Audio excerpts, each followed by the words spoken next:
بسم اللہ الرحمن الرحیم۔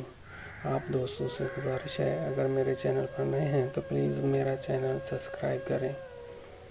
نماز پڑھنے کے فائدے۔ نماز پڑھنے کے بہت سارے فائدے ہیں، ان میں سے چند فائدے یہ ہیں۔ نمبر 1، نمازی کا بدن اور کپڑے پاک، صاف اور ستھرے رہتے ہیں۔ نمبر 2، نمازی آدمی سے اللہ تعالیٰ راضی اور خوش ہوتا ہے۔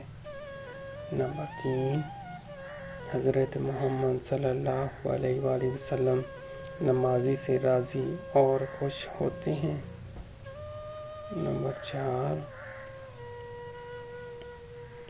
نمازی آدمی اللہ تعالیٰ کے نزدیک نیک ہوتا ہے۔ نمبر 5، نمازی بہت سے گناہوں سے محفوظ رہتا ہے۔ نمبر 6، لوگ دنیا میں عزت کرتے ہیں اور وہ آخرت میں بھی آرام اور سکھ سے رہتا ہے۔